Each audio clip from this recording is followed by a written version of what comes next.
Martha Borthwick was born in Boone, Iowa. She had two sisters, Jessie Octavia Borthwick Picken and Elizabeth Villita Borthwick. Borthwick earned both her BA and MA from the University of Michigan, graduating in 1892 and 1893. She later worked as a school teacher in Port Huron, Michigan. In 1899, Martha Borthwick married Edwin Cheney, an electrical engineer from Oak Park, Illinois. The couple had two children, John, born in 1902, and Martha, born in 1905. Before their children were born, they adopted Borthwick's niece, Jessie Borthwick Picken, following the death of Borthwick's sister, Jessie Octavia Borthwick Picken, during childbirth in 1901. Martha Borthwick met Frank Lloyd Wright's wife, Catherine, through a social club. Shortly afterward, Edwin Cheney commissioned Wright to design their home in Oak Park, now known as the Edwin H. Cheney House. Borthwick's sister, Elizabeth Villita Borthwick, lived in an apartment on the lower level of the house. In 1909, Borthwick and Wright left their spouses and traveled to Europe. Wright returned to the United States around a year later, in October of 1910. Meanwhile, Borthwick remained in Europe to obtain a divorce from her husband on the grounds of abandonment. During her time in Europe, she began translating the work of Swedish feminist thinker and writer Ellen Key, whom she admired. In April of 1911, Wright's mother purchased land in her family's valley near Spring Green, Wisconsin, so that her son could design a home for himself and Borthwick after her planned divorce. He named the home Taliesin, Welsh for shining brow. Borthwick returned to the United States in June of 1911. She spent time with her children in Canada over the summer while waiting to finalize her divorce from Edwin Cheney, which she obtained on August 5th, legally resuming her maiden name. She joined Wright at Taliesin that month while it was still under construction. Shortly before Christmas of 1911, the press became aware of the couple living together at Taliesin. The editor of the Spring Green newspaper, the Weekly Home News, condemned Wright for bringing scandal to the village. The press, which described the European trip as a spiritual hegira, called Borthwick and Wright soulmates, and referred to Taliesin as the Love Castle, or Love Bungalow.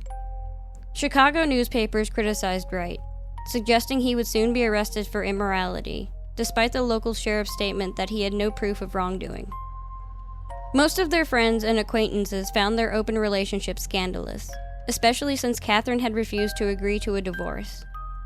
The scandal impacted Wright's career for several years. He did not receive his next major commission, the Midway Gardens, until 1913.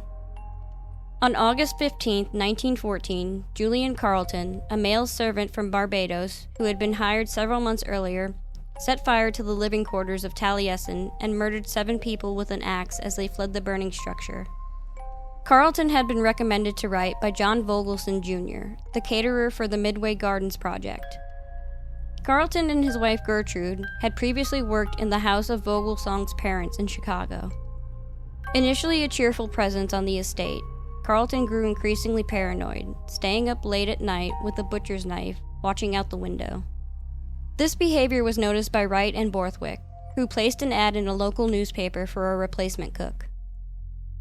Carleton was informed that August 15, 1914, would be his last day of employment.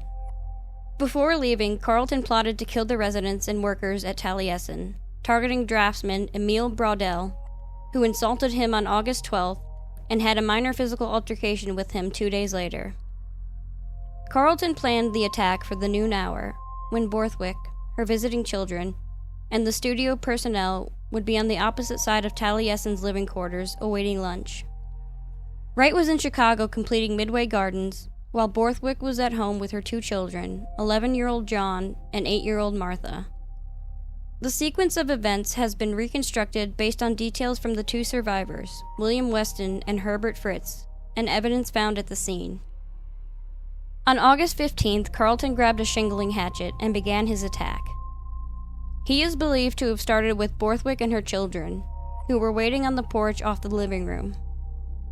Mama Borthwick was killed by a single blow to the head, and her son John was slaughtered in his chair. Martha managed to flee, but was hunted down and slain in the courtyard.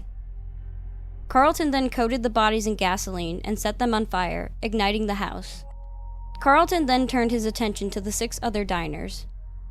He poured gasoline under the door at the far end of the living quarters and set it on fire. Draftsman Herbert Fritz broke open a window and escaped, though he broke his arm in the process. Carlton went around the outside of the room and mortally wounded Brodell. William Weston, the next person to exit, was struck twice by Carlton and left for dead. Carlton then attacked the others, Brunker, Ernest Weston, and David Lindblom. Despite being attacked and burned, Lindblom was able to seek help with William Weston. Carlton fled to the basement, hiding in a fireproof furnace chamber. He brought a vial of hydrochloric acid as a fallback plan in case the heat became too much. He attempted suicide by swallowing the acid, but it failed to kill him. Lindblom and Weston ran to a neighboring farm to raise the alarm.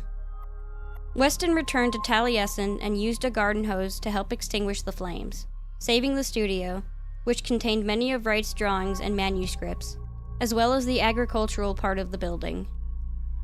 Neighbors arrived to assist in putting out the flames, tending to survivors, and searching for the murderer. Gertrude was found in a nearby field, apparently unaware of her husband's intentions and dressed in travel clothes, expecting to catch a train to Chicago with Julian to seek a new job.